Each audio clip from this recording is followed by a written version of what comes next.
اللهم صل على سيدنا ونبينا وشفيعنا وحبيبنا ومولانا محمد صلى الله عليه وعلى آله وأصحابه وبارك وسلم الحمد لله محترم হাজিরিন আল্লাহ পাক রব্বুল আলামিনের দরবারে অসংখ্য কোটি শুকরিয়া সুজুদ যেই মহান রব্বুল আলামিন আমাদেরকে আজ পবিত্র জুমার দিন আল্লাহ তাআলার ঘর মসজিদে এসে বসার, নামাজের পূর্বে কিছু কথা বলার এবং শ্রবণ করার তৌফিক দান করেছেন। এজন্য দিল থেকে শুকরিয়া জ্ঞাপন করে বলি আলহামদুলিল্লাহ। প্রিয় হাজিরিন,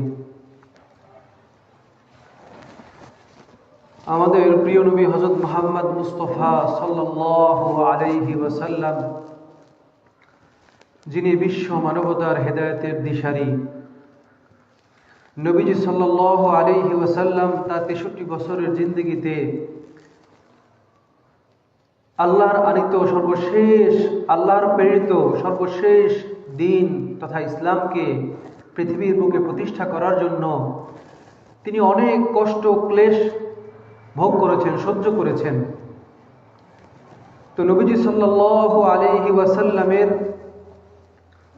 তার নবুয়তি জিন্দেগিতে যত কষ্ট করেছেন, তার মধ্য থেকে অন্যতম একটা কষ্ট ছিল তায়েফের সফর। যখন কথা বলতে বারণ করেন বাবা, নবীজি সাল্লাল্লাহু আলাইহি ওয়াসাল্লাম যখন তায়েফের দ্বীনের দাওয়াত দেওয়ার জন্য সফর করেছিলেন, সেখানে প্রত্যাখ্যান তাকে করা হয়েছিল, তার গায়ে পাথর নিক্ষেপ করা হয়েছিল, নবীজি সাল্লাল্লাহু আলাইহি ওয়াসাল্লাম রক্তাক্ত হয়েছিলেন। এই একই বছর তার সবচেয়ে প্রিয় সহধর্মিণী উম্মুল মুমিনিন হযরত খাদিজাতুল কুবরা রাদিয়াল্লাহু আনহা ইন্তেকাল করেন। আবার এই একই বছর রাসূল সাল্লাল্লাহু আলাইহি ওয়াসাল্লামের প্রিয় চাচা আবু তালেব, যে যদিও দ্বীন গ্রহণ করেছিল না, কিন্তু সে নবীজি সাল্লাল্লাহু আলাইহি ওয়াসাল্লামকে সার্বক্ষণিক প্রোটেকশন, সুরক্ষা, নিরাপত্তা, সার্বিক দায় দায়িত্ব তিনি পালন করতেন, তিনি তাকে রক্ষা করতেন, সাপোর্ট দিতেন। সেই প্রিয় চাচাকেও তিনি হারিয়েছিলেন একই বছরে। তো আল্লাহ তাআলা তার প্রিয় হাবিব সাল্লাল্লাহু আলাইহি ওয়াসাল্লামের এই কষ্টকে, এই ব্যথাকে, দুঃখকে, এই যাবতীয় ব্যথাগুলোকে, যে একই বছরে তায়েফে তিনি দ্বীনের দাওয়াত দিতে গিয়ে ওখান থেকে মানুষের কাছ থেকে অত্যাচারিত হয়ে ফিরেছেন, তার প্রিয় সহধর্মিণী খাদিজা রাদিয়াল্লাহু আনহাকে হারিয়েছেন, তার প্রিয় চাচা আবু তালেবকে হারিয়েছেন। বাহ্যিকভাবে তখন মক্কায় তার সাহায্য করার মতন, তাকে সাপোর্ট দেওয়ার মতন এরকম কেউই ছিল না। তো এমত অবস্থায় আল্লাহ তাআলা নবীজি সাল্লাল্লাহু আলাইহি ওয়াসাল্লামের জন্য ইসরা এবং মেরাজ এর ব্যবস্থা করলেন। আল্লাহ রাসূল সাল্লাল্লাহু আলাইহি ওয়াসাল্লাম একদিন হাতিমে কাবায় শুয়েছিলেন। তো এমত অবস্থায় আল্লাহ তাআলার হুকুমে হযরত জিবরাইল আলাইহিস সালাম এলেন, এসে নবীজি সাল্লাল্লাহু আলাইহি ওয়াসাল্লামকে তাকে শুইয়ে তার বুক থেকে নিয়ে নাভি পর্যন্ত ফাড়লেন, যেটাকে সিনা চাক বলা হয়।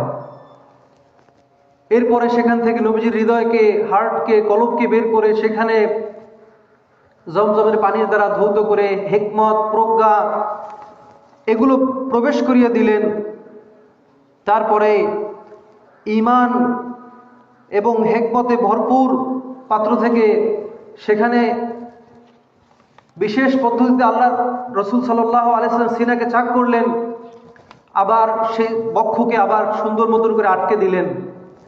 এরপরে যে আয়াত আমি খুতবার মধ্যে পাঠ করেছি, সূরা বনী ইসরাঈলের প্রথম আয়াত, আল্লাহ তাআলা ইরশাদ করেন, সুবহানাল্লাযী আসরা বিআবদিহি লাইলাম মিনাল মাসজিদিল হারামি ইলাল মাসজিদিল আকসা আল্লাযী বারাকনা হাওলাহু লিনুরিয়াহু মিন আয়াতিনা ইন্নাহু হুয়াস সামিউল বাসীর।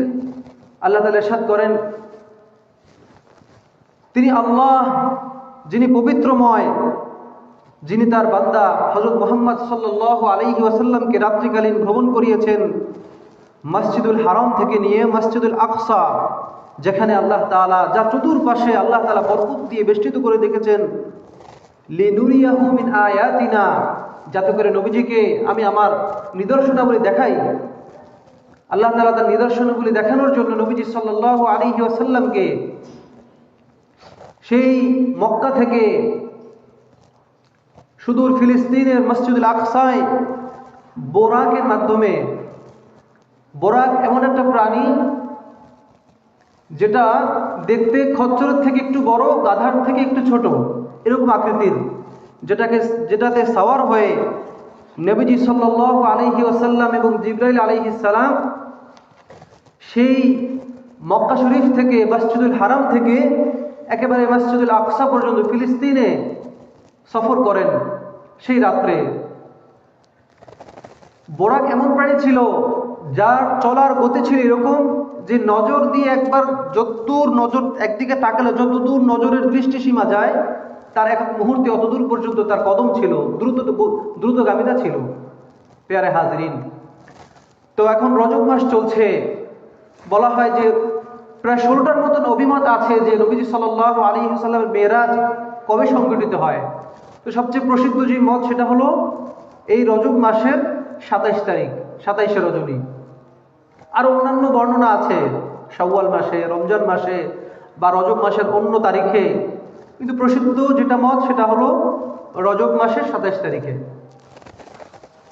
তো নবীজি সাল্লাল্লাহু আলাইহি ওয়াসাল্লামকে জিবরাইল আলাইহিস সালাম মসজিদুল হারাম থেকে আকসায় নিয়ে গেলেন। সেখান থেকে এটা হলো ইসরা। ইসরার অর্থ হলো রাত্রিকালীন সফর, রাত্রিকালীন ভ্রমণ, যেটা কোরআনে পাকে আল্লাহ তাআলা ইরশাদ করেন মসজিদুল হারাম থেকে মসজিদুল আকসা পর্যন্ত নিয়ে যাওয়াটা।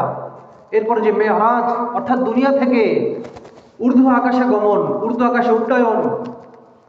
নবীজি সাল্লাল্লাহু আলাইহি ওয়াসাল্লামকে জিবরাইল আলাইহিস সালাম সেই বোরাকে সাওয়ার করিয়ে চড়িয়ে নিয়ে গিয়ে তাকে আসমানের প্রথম আসমানে নিয়ে গেলেন। সেখানে নবীজি সাল্লাল্লাহু আলাইহি ওয়াসাল্লাম আদি পিতা হযরত আদম আলাইহিস সালামের সাথে সাক্ষাৎ হলো। তো তিনি তাকে সালাম করলেন। জিবরাইল আলাইহিস সালাম বললেন সাল্লিম আলাইহি ফাসাল্লামতু আলাইহি ফারাদ্দাস সালামা। নবীজিকে বললেন আপনি আপনার এই আদি পিতা আদম আলাইহিস সালামকে সালাম করেন। তো নবীজি সালাম করলেন এবং আদম আলাইহিস সালাম সালামের জবাব দিলেন। এরপরে তাকে মোবারকবাদ জানালেন।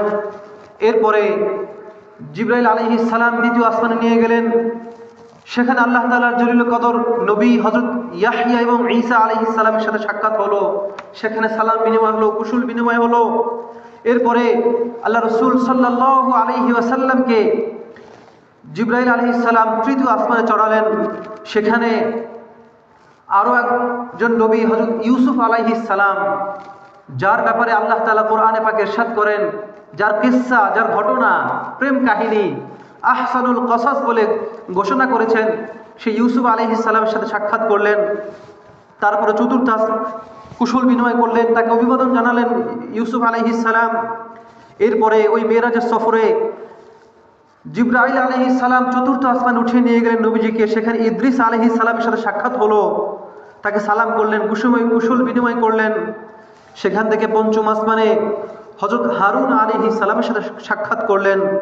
তারপরে ষষ্ঠ আসমানে হযরত মূসা আলাইহিস সালামের সাথে সাক্ষাৎ করলেন। এরপরে সপ্তম আসমানে মুসলিম জাতির পিতা হযরত ইব্রাহিম খলিলুল্লাহ আলাইহিস সালামের সাথে সাক্ষাৎ হলো। তো তার সাথে কুশল বিনিময় হলো নবীজি সাল্লাল্লাহু আলাইহি ওয়াসাল্লামকে নিয়ে। এরপরে হযরত জিবরাইল আলাইহিস সালাম বাইতুল মামুর, যেখানে ফেরেশতারা তাওয়াফ করে, ফেরেশতাদের ইবাদতগাহ বাইতুল মামুরে নিয়ে গেলেন। সেখানে নবীজি সাল্লাল্লাহু আলাইহি ওয়াসাল্লামকে মেহমানদারি করানো হলো। হাদিসে ইরশাদ হয়েছে, নবীজি বলেন যে উতিয়াত বি ইনাইম মিন খামরিন ওয়া ইনাইম মিন লাবানিন ওয়া ইনাইম মিন গাসলিন আসালিন ফাআখাযতু লাবানা ফাকালা হিয়া আল ফিতরাতু আনতা আলাইহা ওয়া উম্মাতাক। নবীজি সাল্লাল্লাহু আলাইহি ওয়াসাল্লাম বলেন যে আমার সামনে মদের পেয়ালা পেশ করা হলো, দুধের পেয়ালা পেশ করা হলো, মধুর পেয়ালা পেশ করা হলো। তো আমি আখাযতুল লাবানা, আমি দুধের পেয়ালাকে গ্রহণ করলাম, সেখান থেকে পান করলাম। তখন বলা হলো আমাকে যে এটাই হলো আপনার ফিতরাত, দ্বীন ইসলামের ফিতরাত, উত্তমটাকে গ্রহণ করা। আপনি এর উপর আছেন এবং আপনার উম্মতরা এর উপর থাকবে। প্যারে হাজিরিন, এরপরে আমরা যে রোজানা 5 ওয়াক্ত নামাজ আদায় করি, মুসলমান প্রত্যেক দিন 5 ওয়াক্ত নামাজ আদায় করে। এই ইসরা এবং মেরাজ, এই মেরাজের রজনীতে আল্লাহ তাআলা নবীজি সাল্লাল্লাহু আলাইহি ওয়াসাল্লামের উপর নামাজকে ফরজ করেন, নামাজকে আবশ্যক করেন, প্রদান করেন। এই মেরাজের সফরের মধ্যেই সেই ঘটনা ঘটে। এরপর নবীজি বলেন, সুম্মা ফুরিজাত আলাইয়া সালাতা 50 সালাতান কুল্লা ইয়াউমিন, আমার উপরে প্রত্যেক দিন 50 ওয়াক্ত নামাজকে ফরজ করে দেওয়া হলো। তো যখন এরপরে ফারাজাতু মারারতু আলা মূসা আলাইহিস সালাম, নবী সাল্লাল্লাহু আলাইহি সাল্লাম আল্লাহ তাআলার সাথে কুশল বিনিময় করলেন, দিদার লাভ করলেন। যখন 50 ওয়াক্ত নামাজ নবীজিকে দেওয়া হলো, নবীজি নিয়ে যখন ফেরত আসছিলেন, এমন সময় ওই যে বললাম ধারাক্রমে সপ্তম আসমানে হযরত ইব্রাহিম আলাইহিস সালাম, ষষ্ঠ আসমানে মুসা আলাইহিস সালামের সাথে সাক্ষাৎ হয়েছিল। তো মুসা আলাইহিস সালামের সাথে সাক্ষাৎ হলো ফিরে আসার সময়। তখন মুসা আলাইহিস সালাম আমাদের নবীজিকে জিজ্ঞেস করলেন, হে সাইয়্যিদুল মুরসালিন, খাতামুন নবিয়্যিন মুহাম্মদ, আপনাকে আল্লাহ তাআলা কি দিয়েছেন? বা বিমা উমিরতা, আপনি কি বিষয়ে আদিষ্ট হয়েছেন? তখন নবীজি বললেন, উমিরতু বি50 সালাতান কুল্লা ইয়াউমিন, যে আমি প্রত্যেক দিন 50 ওয়াক্ত নামাজের ব্যাপারে আদিষ্ট হয়েছি। তখন এক বর্ণনা আছে যে মুসা আলাইহিস সালাম বললেন, আপনার উম্মতের জন্য এটা কঠিন হবে, তারা এটা পারবে না, যে এটা তাদের জন্য খুব ভারী হয়ে যাবে। ইন্না উম্মাতাকা লা তাস্তাতিউ 50 সালাতান কুল্লা ইয়াউমিন, আপনার উম্মত প্রত্যেক দিন 50 ওয়াক্ত নামাজ আদায় করতে সক্ষম হবে না। আপনি বরং ফিরে যান। আমিও বনি ইসরাইলদেরকে আমার উপর নামাজ আবশ্যক হয়েছিল, তাদের ব্যাপারে আমি খুব চেষ্টা মেহনত করেছিলাম, পরীক্ষা করেছিলাম, তো তারা সফল হয় নাই, পারে নাই।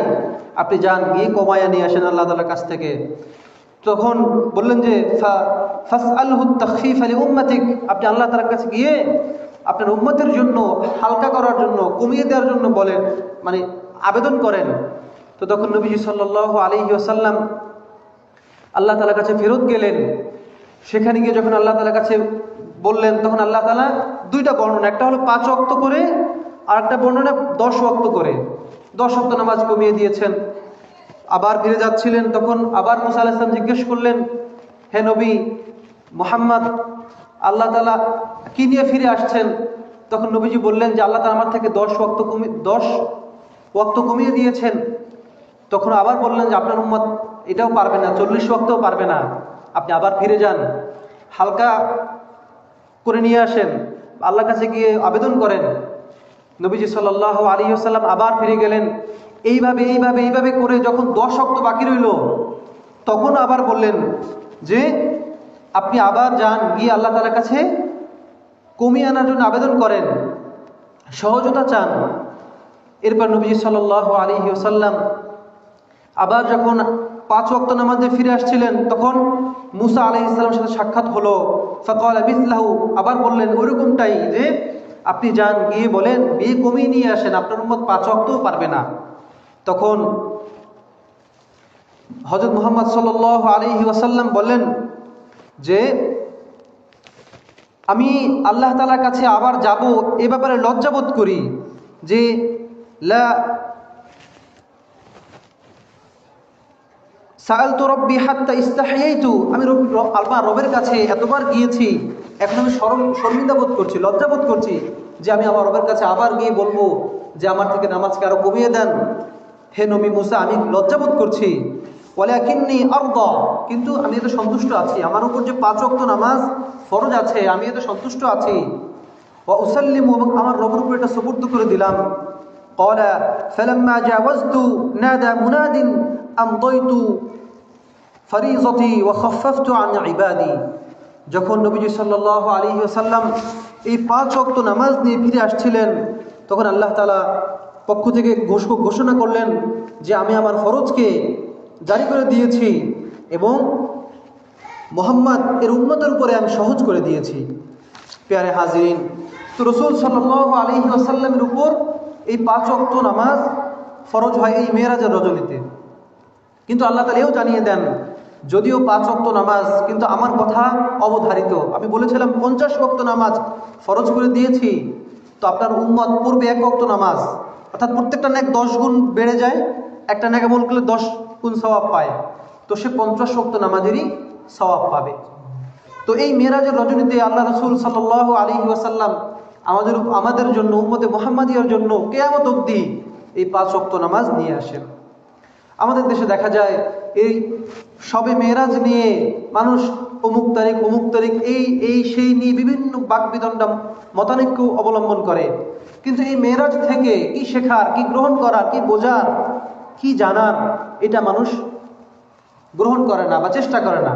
শুধু তারিখ নিয়ে দেখা যায় অনেকে মতানৈক্য করে, বা এই সময় কি আমল করবে, বিভিন্ন রকম রসুম রেওয়াজ আমাদের সমাজে প্রচলিত আছে।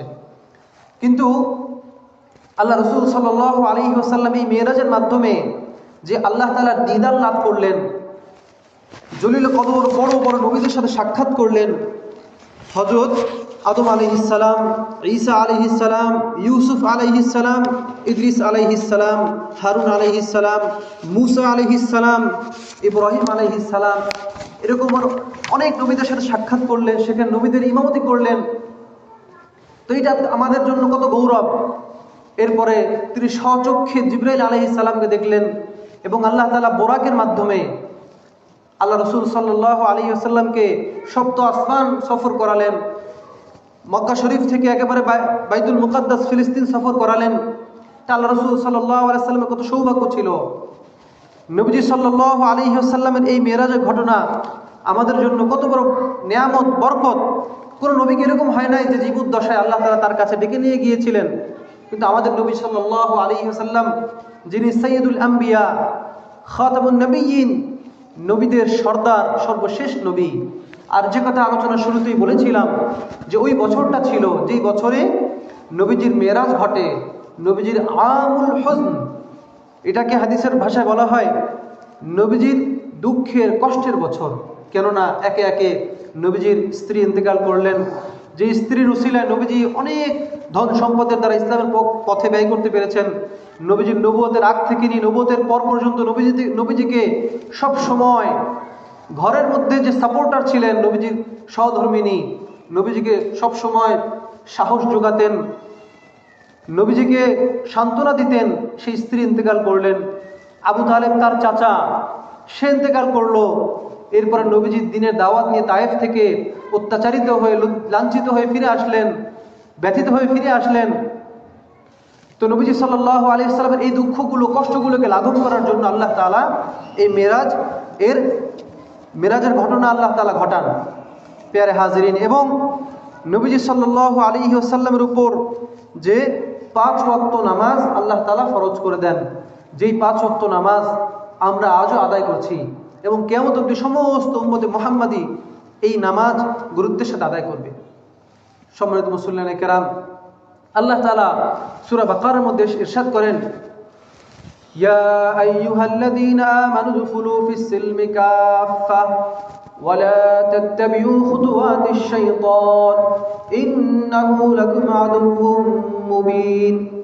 আল্লাহ তাআলা ইরশাদ করেন সূরা বাকারার মধ্যে, হে ঈমানদাররা, উদখুলু ফিস-সিলমি কাফা, তোমরা ইসলামের মধ্যে পরিপূর্ণ দাখিল হও, প্রবেশ করো। ওয়ালা তাত্তাবিউ খুতুওয়াতিশ শাইতান, তোমরা শয়তানের পদাঙ্ক অনুসরণ করো না। প্যারে হাজিরিন, যেখানে আল্লাহ তাআলা নবীজির মাধ্যমে ইরশাদ করেন, আয়াত অবতীর্ণ করেন যে যারা ঈমানদার, মুমিন, মুসলমান, নরনারী, তোমরা ইসলামে পরিপূর্ণ দাখিল হও, প্রবেশ করো, এবং শয়তানের পদাঙ্ক অনুসরণ করো না। আর শয়তান হলো তোমাদের প্রকাশ্য শত্রু, ইন্নাহু লাকুম আদুউম মুবিন, যে শয়তান তোমাদের জন্য প্রকাশ্য শত্রু। অথচ দেখেন, নামাজের সময় হয়, মুয়াজ্জিন আজান দেয়, কিন্তু আপনি মসজিদে নামাজ পড়তে আসলেন না, তাহলে এটা কি উদখুলু ফিস-সিলমি কাফা, ইসলামে পরিপূর্ণ প্রবেশ করো, শয়তানের পদাঙ্ক অনুসরণ করো না। তো ইসলামে প্রবেশ করা হলো না শয়তানের পদাঙ্ক অনুসরণ করা হলো? বলেন, শয়তানের পথ অনুসরণ করা হলো। রমজান মাস আসতেছে সামনের দিকে, দেখা যায় কত সুস্থ সুঠাম দেহওয়ালা মানুষ, নারী পুরুষ, তারা রোজা রাখে না। কি আশ্চর্য! বলে কষ্ট হয়, ক্ষুধা লাগে। যারা রাখে তাদেরও তো কষ্ট হয়, তাদেরও তো ক্ষুধা লাগে। একটা সময় ঢাকা এক জায়গায় ছিলাম, একজন ব্যক্তি পাশের বাসায় ভাড়া থাকতো, খুব স্বাস্থ্যবান মানুষ। যখন ভাত খাইতো তো এক বড় একটা গাবলার মধ্যে অনেকগুলো ভাত নিত, অনেকগুলো তরকারি নিত। অনেক সময় প্রতিবেশীর কাছে আসে না, খোঁজ গল্প করে। তো দেখলাম সে অনেকগুলো খাবার খেত এবং দেহটাও পাহাড়ের মতন। হঠাৎ সে ব্যক্তি অসুস্থ হয়ে, অথচ সে নামাজ পড়তো না, রোজা রাখতো না। হঠাৎ সে অসুস্থ হয়ে পড়ে। আর মানুষের যখন মৃত্যুর সময় ঘনিয়ে আসে, সে টের পায় কেমন যেন ভিতরে একটা অন্যরকম অনুভূতি তার কাজ করে, একটা ভিতরে ভয় পায় কাজ করে। এমন অসুস্থ হয়েছে, সে সুস্থ হইতেছে না। এখন ডাক্তার দেখাচ্ছে। এক পর্যায়ে বাড়ির থেকে যখন নিয়ে যাচ্ছে তাকে ডাক্তার দেখানোর জন্য, সে আমাদের কাছে বলতেছে, আমার জন্য দোয়া করবেন, আমি যদি সুস্থ হই তাহলে নামাজ পড়বো, রোজা রাখবো, মানে আমি দিনদার হয়ে যাব আর কি। কিন্তু ওই যে অসুস্থ হয়েছে, ওই থেকে নিয়ে তার আর সুস্থতা নসিব হয় নাই। এক পর্যায়ে সে মারা যায়। তো আমার আপনার স্বাস্থ্য, শরীর, দেহ এগুলো থাকবে না, এগুলো ঠিক থাকার জিনিস না। অসুস্থতা আসবে যে কোনো সময়, যে কোনো মুহূর্তে আমার আপনার ডাক চলে আসতে পারে মৃত্যুর। এটা কেউ বলতে পারে না কার কখন ডাক চলে আসে। এজন্য দেহকে পাইলেন না, দেহকে পালবেন না, দেহকে পুষবেন না। দেহের হক আদায় করবেন খাবার খেয়ে, পুষ্টিকর খাবার খেয়ে, শরীর চর্চা করে, এরপরে সফর করে, ভ্রমণ করে, হালালভাবে যে চিত্ত বিনোদন করা যায় সেগুলোর মাধ্যমে। কিন্তু এই দেহের দ্বারা যে কাজগুলো করিয়ে নেওয়া লাগবে দিনের জন্য, রোজানা 5 ওয়াক্ত নামাজ, এরপরে রমজান মাস এলে পুরো 1 মাস, এই আর 1.5 মাস বোধহয় আছে। রজব শেষ হতে যাচ্ছে, এরপরে শাবান, তারপরে রমাজান। রহমতের মাস, বরকতের মাস, নাজাতের মাস, মাগফিরাতের মাস, যেই মাসে আল্লাহ তাআলা তার বান্দাবান্দীদেরকে ক্ষমা করে দেন। বলা হয় যেই মাসে জাহান্নামীদের আযাবকে হালকা করে দেওয়া হয়, যেই মাসে অবাধ্য দুষ্ট জিনদেরকে শৃঙ্খলাবদ্ধ করা হয়, সেই মাস আমাদের একেবারেই সামনে।